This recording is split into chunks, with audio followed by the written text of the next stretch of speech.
Communication और आप देख रहे हैं पब्लिक फर्स्ट, सर्वदा भारतीय। नमस्कार, मैं हूं आशुतोष और आप देख रहे हैं पब्लिक फर्स्ट, सर्वदा भारतीय। मध्य प्रदेश कांग्रेस भारतीय जनता पार्टी को लगातार जो है एक चुनौती देती नजर आ रही है और यह चुनौती दी जा रही है भगवा ग्राउंड में, यानी कि बीजेपी के ही रिंग में कांग्रेस वहां पे पटकनी देने को तैयार नजर आ रही है। दरअसल हम ऐसा इसलिए कह रहे हैं क्योंकि कांग्रेस पार्टी लगातार हनुमान चालीसा का पाठ भी कर रही है, खुद को हनुमान भक्त भी बता रही है, जय श्री राम की जगह जय सिया राम और जय जय सिया राम के नारे भी बुलंद कर रही है। और अब एक कदम और आगे बढ़ते हुए कांग्रेस पार्टी में बजरंग सेना का विलय हो गया है। जी हां, तस्वीरें आपको दिखाते हैं। बजरंग सेना का आज विलय हो चुका है कांग्रेस पार्टी में और प्रदेश कांग्रेस अध्यक्ष की मौजूदगी में इनका विलय हुआ है। हनुमान चालीसा का पाठ किया गया पीसीसी कार्यालय में, प्रदेश कांग्रेस कार्यालय में, और ये तस्वीर आप देख सकते हैं पूरे गाजे बाजे के साथ।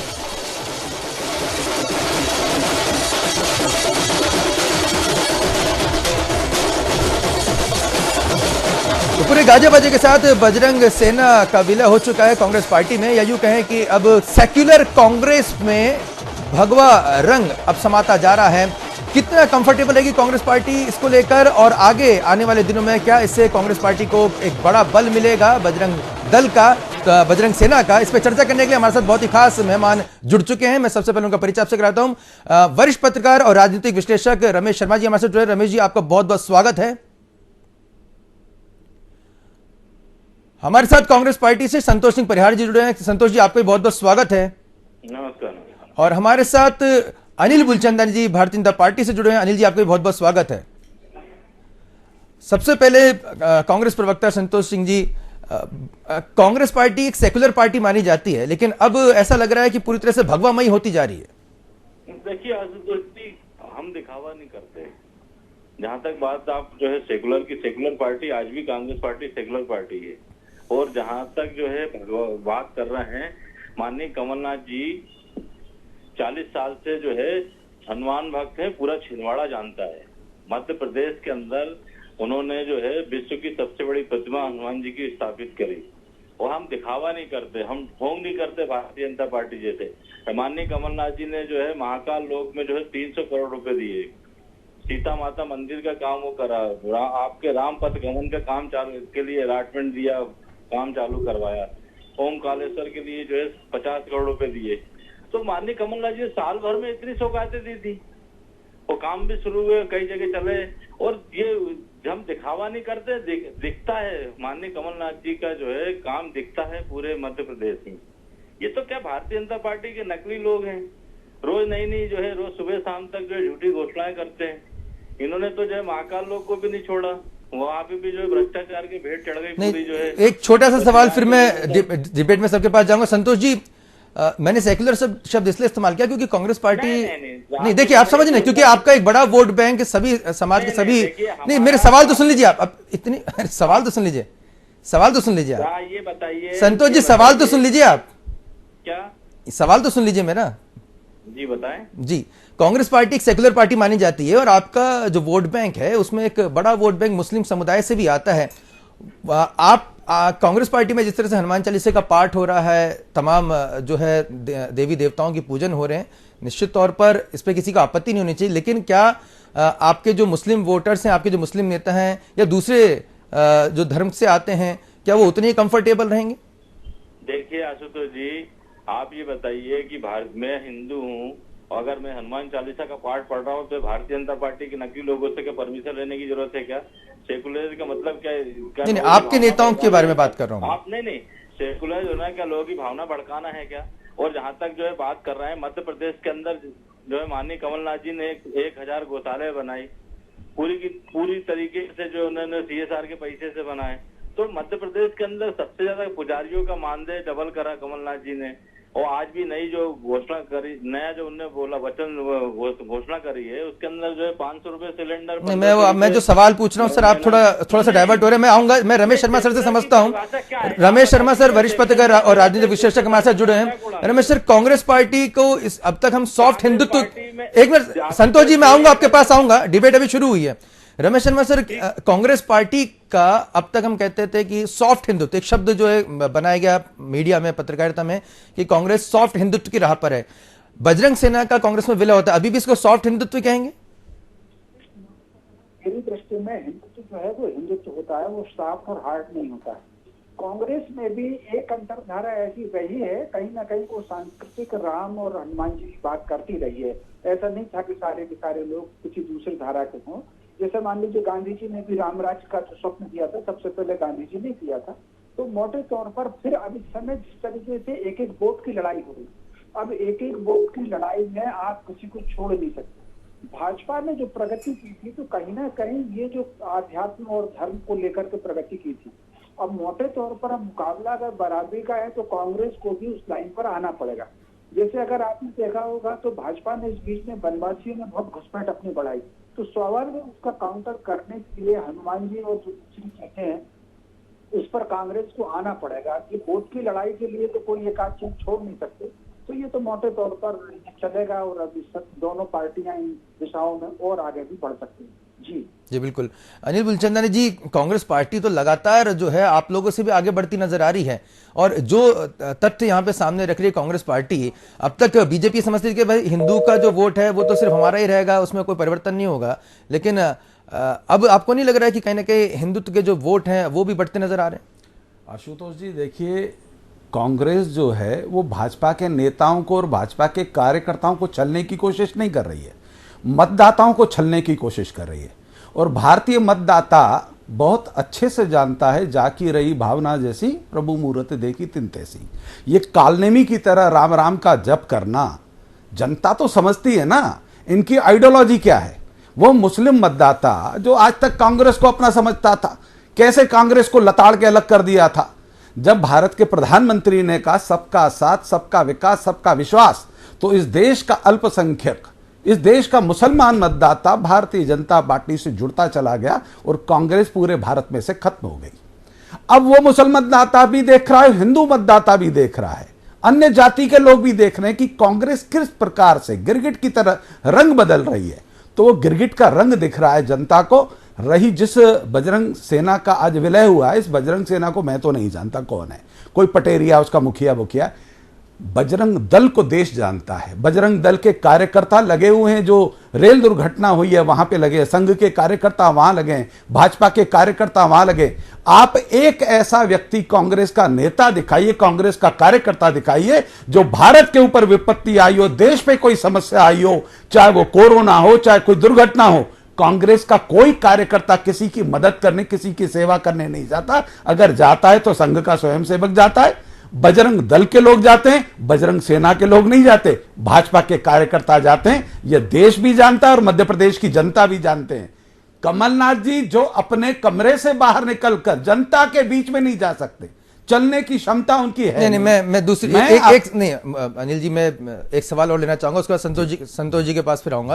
अनिल जी देखिए, यहां पर कांग्रेस पार्टी ने हिंदुत्व के वोट बैंक पे सेंध लगा दी है। उनको अब कोई परहेज नहीं है हनुमान चालीसा पढ़ने में, देवी की मूर्ति को स्थापित करने में, हनुमान चालीसा पढ़ने में। लेकिन क्या भारतीय जनता पार्टी मुस्लिम वोट बैंक को लुभाने के लिए नमाज रोजे अपने भाजपा मुख्यालय में कर पाएगी, भाजपा कार्यालय में कर पाएगी? क्योंकि उनका तो वोट बैंक मुस्लिम का आपकी तुलना में काफी ज्यादा इंटैक्ट है, वो कांग्रेस की तरफ से छिटकता नहीं है। अब उन्होंने आपके हिंदुत्व के कोर वोट बैंक पे भी सेंध लगा दी है, आप कैसे काउंटर करेंगे अनिल जी? भारतीय जनता पार्टी भारत में रहने वाले प्रत्येक व्यक्ति, प्रत्येक जाति, प्रत्येक संप्रदाय के धर्म आस्था का सम्मान करती है।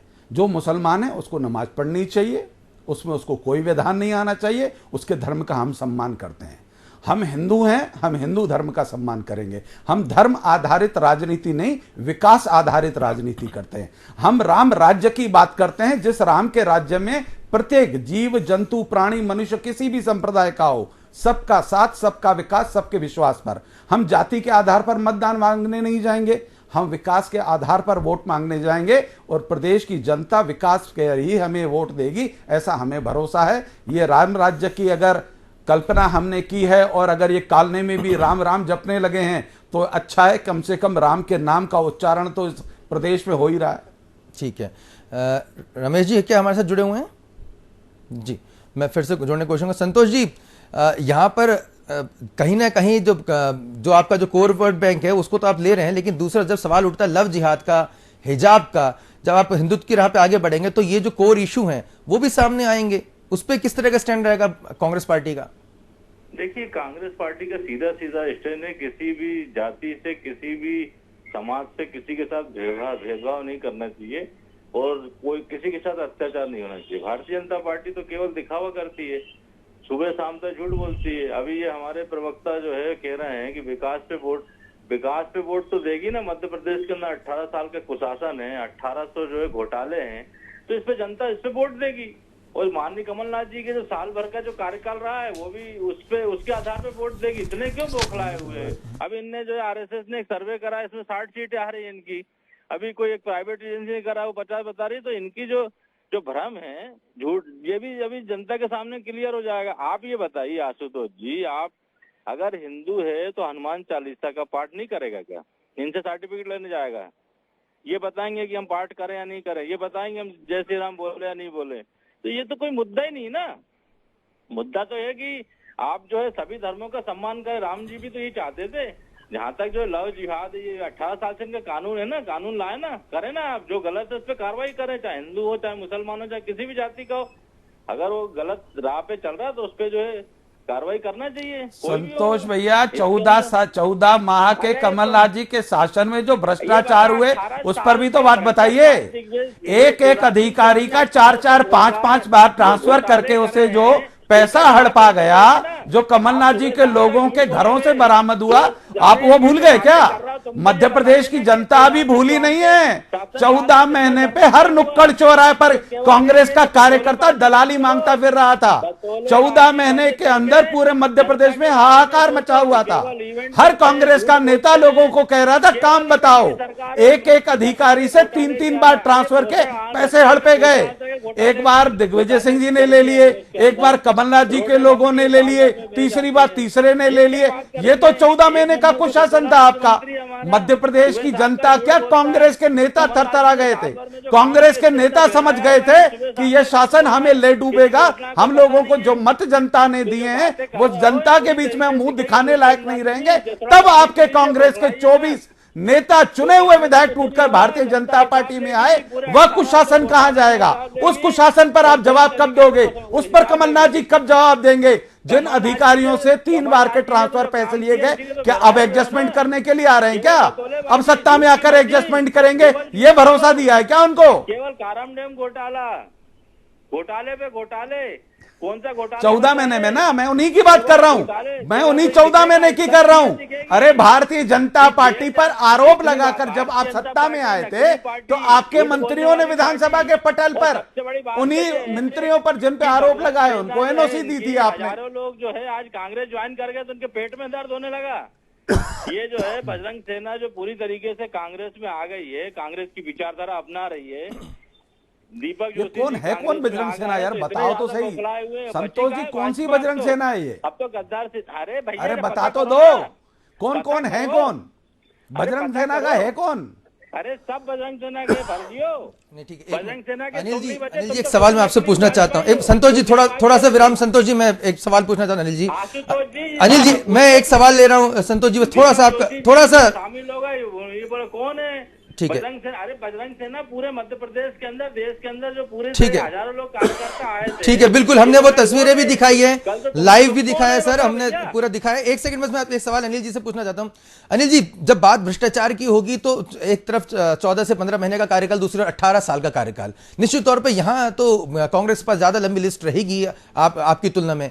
एक सबसे बड़ा एडवांटेज जो आप लोग के पास है, जो लगातार इस डिबेट के जरिए मैं समझना चाह रहा हूं, हमारे दर्शक जानना चाह रहे हैं कि जब भारतीय जनता पार्टी के सबसे कोर जो वोट है यहां पर वो हिंदुत्व का था, और उसको लेकर कहीं ना कहीं आपको नहीं लगता कि कहीं ना कहीं ढील बढ़ती गई और कहीं ना कहीं उसको टेकन फॉर ग्रांटेड ले लिया गया? और यही वजह है कि कहने कांग्रेस ने बहुत तेजी से यहां पर सेंधमारी करती है और एक लंबे समय से कांग्रेस इस पर वर्क कर रही थी और एक के बाद एक जो है वो यहां पर आपको अपने ही पछाड़ती नजर आ रही है। तो आपको क्या लगता है कि वाकई में जिस कोर बैंक की आप लोग बात करते थे, हार्डकोर कोर बैंक की बात करते थे, उस पर आपको जो एक्शन लेना चाहिए था, जो आपको क्रियान्वयन करना चाहिए था, चाहे गौशाला का मुद्दा हो, चाहे लव जिहाद के खिलाफ जो बड़ी मुहिम का मुद्दा हो, उस पर आप लोग पिछड़ गए? आशुतोष जी, भारतीय जनता पार्टी का जो मतदाता है वो आज भी स्थिर है। वो विकास पर 18 माह के अंदर मध्य प्रदेश की जो कायाकल्प हुई है, जो आज मध्य प्रदेश में आपको सड़कें दिखती है, मध्य प्रदेश में जो बाहर का व्यक्ति आता है जिन सड़कों से आता है वो कांग्रेस ने नहीं बनाई, 18 साल के भारतीय जनता पार्टी के सुशासन में बनी है। 18 साल के अंदर किस मंत्री पर कौन सा आरोप लगा, कौन सा सिद्ध हुआ? कांग्रेस चाहे विपक्ष में को भी, अगर भारतीय जनता पार्टी भी विपक्ष में आएगी तो विपक्ष का दायित्व है सत्ता पक्ष पर आरोप लगाना, परंतु आरोप सिद्ध करने के लिए सबूत भी तो चाहिए। कांग्रेस के पास सबूत कुछ नहीं है। हम जनता के बीच में जाते हैं, जनता सुशासन चाहती है, जनता मानवता चाहती है। भारत में मध्य प्रदेश एक ऐसा प्रदेश जो भारत का हृदय स्थल है। यहाँ पर देखिए, यहाँ हिंदू भी, मुसलमान भी, सिख भी, ईसाई भी, सभी समन्वयता से रहते हैं, सब स्नेह से रहते हैं। यहाँ इस प्रकार का कोई माहौल भी कभी नहीं बिगड़ा। परंतु आज यहाँ का मुसलमान भी शिवराज जी के नेतृत्व को स्वीकार करता है, क्योंकि शिवराज जी ने कभी भी एक संप्रदाय की बात नहीं की। हाँ, जहां तक आती है लव जिहाद का क्यों आरोपी है, तो इस मध्य प्रदेश नहीं, भारत का मुसलमान भी कहने लगा है कि अगर कोई आरोपी इस प्रकार से निर्मम हत्या करता है, 10-10, 15-15 बच्चियों के टुकड़े करता है, उसे तो फांसी पे सजा देनी चाहिए। इस मध्य प्रदेश का नहीं, देश का मुसलमान भी कहता है। मध्य प्रदेश के अंदर सुशासन है, भारत का हृदय स्थल है, और जिस प्रकार से भारतीय जनता पार्टी ने 18 साल मध्य प्रदेश की जनता तय करेगी। कांग्रेस कौन होती है तय करने वाले कि हम क्या नहीं? जनता तय करेगी, फिर जनता के बीच में जाएंगे, हम अपनी नीतियां लेकर जाएंगे, अपने विचार लेकर जाएंगे, अपने विकास लेकर जाएंगे। उसके बाद जनता जो भी तय करेगी उसे सहर्ष स्वीकार करेंगे। ठीक है संतोष जी, आपको नहीं लगता कि कहीं ना कहीं इन इश्यूज पे जिस तरह से तेजी से कांग्रेस पार्टी आगे बढ़ रही है, तो जो मूल मुद्दा जो आप लोग लेकर चले थे भ्रष्टाचार और बेरोजगारी का, वो कहीं ना कहीं पीछे हट जाएगा? आप लोग खुद ही अपने मुख्य मुद्दे से फोकस हटाते जा रहे हैं। देखिए आशुतोष जी, बिल्कुल फोकस नहीं हटाते जा रहे हैं। आपने बहुत अहम सवाल करा है। मध्य प्रदेश की जनता इस पे जो है पूरा इसी पे फोकस है, जनता भी इसको जवाब देगी। अब ये बताइए कि भारतीय जनता पार्टी ने जो 18 साल कुशासन करा है, जो 50% की सरकार है, जो कारम डैम घोटाला, रोडों में घोटाला और आपके पोषण आहार घोटाले पे घोटाले जो हुए, जनता उसी का जवाब देगी। अब आ जाइए आप बजरंग सेना पे। अब ये बताइए, बजरंग सेना के जो अध्यक्ष हैं, राष्ट्रीय संयोजक हैं, उन्होंने खुद जो है ज्वाइन करने के लिए अपनी तरफ से करा, तो हम क्या भगा दें क्या उन्हें? हमने ज्वाइन करा था। आइए जो विकास में काम करिए, माननीय कमलनाथ जी को मजबूत करिए। और कमलनाथ जी हनुमान भक्त थे, इसलिए जो है उनने ज्वाइन हजारों कार्यकर्ता आके यहाँ पे ज्वाइन करा। आपने विजुअल भी देखे होंगे। तो मध्य प्रदेश की जनता जवाब देगी, क्योंकि लूटा हुआ जनादेश, चुराया हुआ जनादेश, भ्रष्टाचार वाली सरकार, इसका जवाब जनता ही देगी। और वोटिंग जो होगी वो विकास पे ही होगी। जो इनने जो 18 साल का जो कुशासन है, 1800 घोटाले हैं, इस पे ही जनता जवाब देगी। ये तो क्या है, ये भड़काते हैं लोगों को। हम थोड़ी भड़का रहे हैं, हम तो हनुमान चालीसा कल भी पढ़ते थे, आज भी पढ़ते हैं। ठीक है, उसमें कोई वो थोड़ी है। एक सवाल और संतोष जी, चालीसा नहीं पढ़ता होगा, बताइए संतोष जी एक सवाल और। आम आदमी पार्टी लगातार जो है कांग्रेस पार्टी का वोट बैंक जो लेती जा रही है, हमने पंजाब में भी देखा है, हमने इस बार नगर निगम चुनाव जो मध्य प्रदेश में तो सिंगरौली की नगर निगम को आम आदमी पार्टी ने भी जो है जीते हैं। आपको लगता है कि अगर मुस्लिम को लिए लगता है कि भाई कांग्रेस पूरी तरह से जो है हिंदूमय पार्टी हो रही है, भाजपा और कांग्रेस में कोई अंतर नहीं रहा है मध्य प्रदेश की अगर बात करें, तो वो वोट बैंक छिटक कर आम आदमी पार्टी की तरफ जा सकता है? देखिए आशुतोष जी, मैं बता दूं आपको, आम आदमी पार्टी पूर्व में चुनाव लड़ी थी और इसके पहले भी चुनाव लड़ी थी। जहां तक ओवैसी की बात कर रहा हो, तो भारतीय जनता पार्टी की बी टीम के रूप में ओवैसी की पार्टी, आम आदमी की पार्टी काम करेगी। और ये जनता दिखेगा आपको, जनता वोट देने वाली है जीतने वाले कैंडिडेट को। जीतने वाले कैंडिडेट माननीय कमलनाथ जी है। कमलनाथ जी पे लोगों की आशा है। 1500 रुपए जो है नारी सम्मान निधि है, 500 रुपए सिलेंडर है, ओपीएस पेंशन है, इतने बड़े बड़े जो है वचन दिया माननीय कमलनाथ जी ने, उसको देख के वोट डालेगा। ये तो क्या बहुत बहराए हुए हैं। अब ये बताइए कि इन्हीं के जो हार्डकोर लोग जो है, क्या दीपक जोशी जी को आपका हार्डकोर नहीं मानते क्या भारतीय जनता पार्टी का? अगर वो इनकी विचारधारा को जो है छोड़ के कांग्रेस की सदस्यता ले रहे हैं माननीय कमलनाथ जी के नेतृत्व में, आज जो हजारों की संख्या में भारतीय जनता पार्टी में आए थे, तो आपने उनको गद्दार कहा था। तो जो भारतीय जनता पार्टी के नेता कांग्रेस में आ रहे हैं, क्या वो गद्दार नहीं कहलाएंगे? इसका जवाब देंगे आप?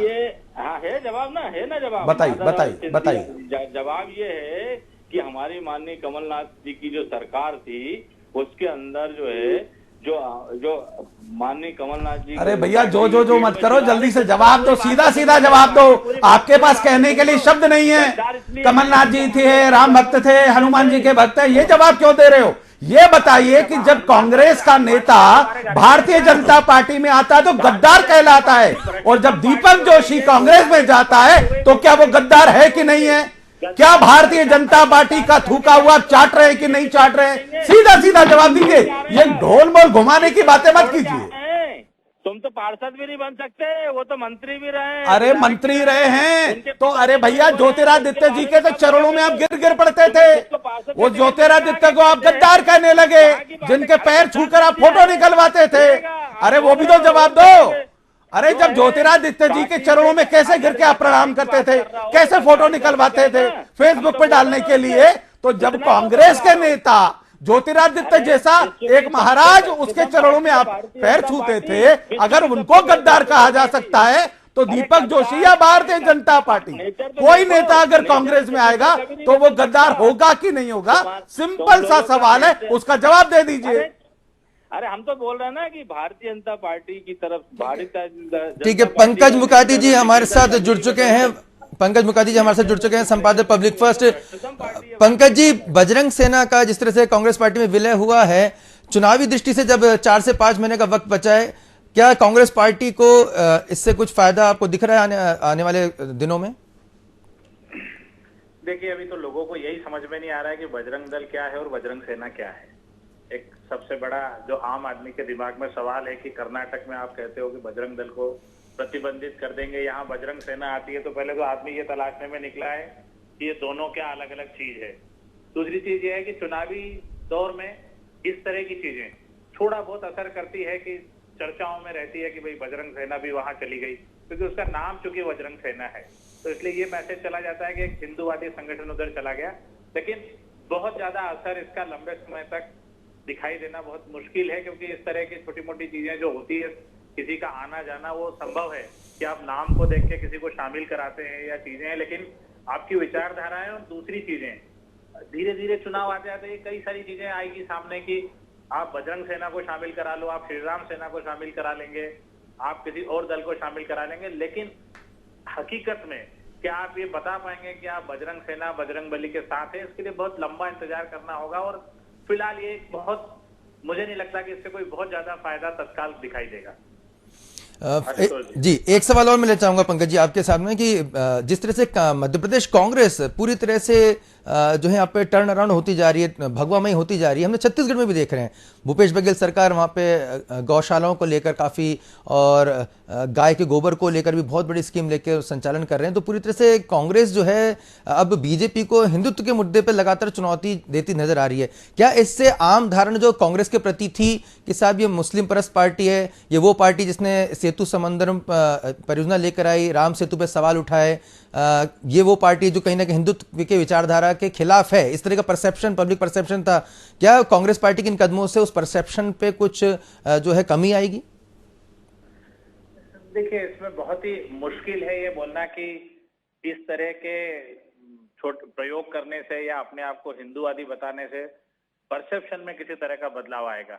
और आपका ये बदलाव जब इस तरह का होता है तो मैसेज ये भी जाता है कि आप अपनी बातों पर टिके हुए नहीं है।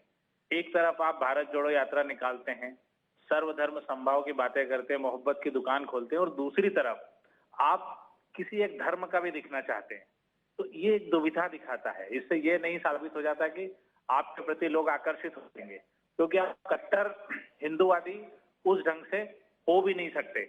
और कांग्रेस की जिस तरह की छवि है और चीजें हैं, उसके लिए इस तरह का कट्टरवाद अपनाना मुझे लगता है कि नुकसान हो सकता है। जब बाजार में जब हम कहीं देखते हैं कि एक असली चीज उपलब्ध है और एक डुप्लीकेट, तो वहां पे फिर आदमी सोचता है कि जब ऐसा ही करना है तो मैं उनके साथ चले जाता हूं। हम, आपको याद होगा, भोपाल लोकसभा चुनाव में दिग्विजय सिंह जी का चुनाव भी देख चुके हैं। उन्होंने बड़े सारे हवन कराए, बहुत चीजें की, लेकिन क्या हुआ कि जब लोगों को लगता है कि एक साध्वी है, एक राजा है, और राजा भी वही सब कर रहा है जो साध्वी कर रही है, तो फिर अंतर क्या है? तो एक बड़ा वर्ग जो चाहता है कि हम कुछ अलग लोगों को वोट दें, वो और शायद दूर जा सकते हैं। तो इसके नुकसान ज्यादा हो सकते हैं भविष्य में, बजाय परसेप्शन बदलने के। आशुतोष जी। बहुत महत्वपूर्ण आंकलन यहाँ पे आपने किया, बिल्कुल निश्चित तौर पे महत्वपूर्ण उदाहरण भी दिया है कि दिग्विजय सिंह जी ने नर्मदा यात्रा भी की थी और उसके बाद जब लोकसभा चुनाव में खड़े होते भोपाल के महत्वपूर्ण सीट के, उसमें बड़ी पैमाने पर, छोटी मोटी हार नहीं, बहुत बड़े अंतरों से उनकी हार मिली थी। तो एक महत्वपूर्ण यहाँ पर यह घटनाक्रम है। तो निश्चित तौर पर कहा जा सकता है कि चुनाव से पहले इस तरह की जो तमाम जो आना जाना, किसी का शामिल होना ये रहेगा। मैं छोटे छोटे कमेंट यहाँ पर लूंगा क्योंकि अब वक्त काफी कम है। अनिल जी क्या कहना चाहेंगे आप? संतोष जी, मैं केवल मध्य प्रदेश की जनता की तरफ से आपसे एक सवाल करता हूं, कमलनाथ जी गोडसे के भक्त हैं कि हनुमान जी के भक्त हैं, ये बता दीजिए। क्योंकि गोडसे के भक्त के चरणों में गिरने के लिए ग्वालियर गए थे। जिस गोडसे को कांग्रेस गालियां देती है उसको भक्त बने थे कमलनाथ जी, और आप कह रहे हैं कि हनुमान जी के भक्त हैं। तो कमलनाथ जी गोडसे के भक्त हैं कि हनुमान जी के भक्त हैं, ये बताइए। देश को गुमराह मत कीजिए, जनता को गुमराह मत कीजिए। कमलनाथ जी गए थे गोडसे के भक्त के पास, उनको गले लगाया था, उनको कांग्रेस की सदस्यता ग्रहण करवाई थी। तो गोडसे को गालियां देना कब बंद करेंगे आप? केवल गोडसे के जो है चरण चुम्बन तुम लोग करते हो। गोडसे अरे तुम्हारे कमलनाथ जी उनके चरणों में गिरे नहीं थे, कमर में दर्द था केवल, वो उनके चरणों में बैठना चाह रहे थे, उन्होंने कंधों से पकड़ लिया था, बैठिए मत, कमर में दर्द था उनके, गए थे ग्वालियर। आप भूल क्यों रहे? जनता को गुमराह करेंगे, हम गुमराह होने नहीं देंगे, हम जनता को बिल्कुल गुमराह नहीं होने देंगे। कांग्रेस गोडसे भक्त बन चुकी है, कमलनाथ जी हनुमान जी के काल में भी भक्त बन चुके हैं। सीधा सीधा जवाब दीजिए। बौखला क्यों रहो? जनता जवाब देगी ना। तो भैया फिर हमसे सवाल मत करो, जनता से सवाल करो ना, हमसे सवाल करो। जनता जवाब देगी। निश्चित तौर पे डेमोक्रेसी में जनता जवाब देती है और पब्लिक फर्स्ट जनता का ही प्लेटफॉर्म है। अनिल बुलचंदानी जी, संतोष परियार जी और पंकज मुकाती जी, आप सभी का बहुत बहुत धन्यवाद, बहुत बहुत शुक्रिया इसमें कार्यक्रम में शामिल होने के लिए। तो निश्चित तौर पर पब्लिक को अब ये फैसला करना है कि आखिर किस आधार पे वो वोट देंगी। क्या धार्मिक आधार उसमें महत्वपूर्ण होगा, क्या उसमें विकास महत्वपूर्ण होगा, या दोनों का समावेश होगा? क्या नेताओं की वजह से वोट दिया जाएगा, या नीतियों की वजह से वोट दिया जाएगा, या वर्तमान में किए गए कर्मों की वजह से वोट दिया जाएगा, या पूर्व में चली आ रही विचारधारा की तरफ से वोट दिया जाएगा? ये तमाम ऐसे पहलू जिसको लेकर जनता अपना परसेप्शन बनाती है, पब्लिक अपना परसेप्शन बनाती है और उसी नब्ज को टटोलने की कोशिश करता रहता है पब्लिक फर्स्ट। देखते रहिए पब्लिक फर्स्ट, सर्वदा भारतीय।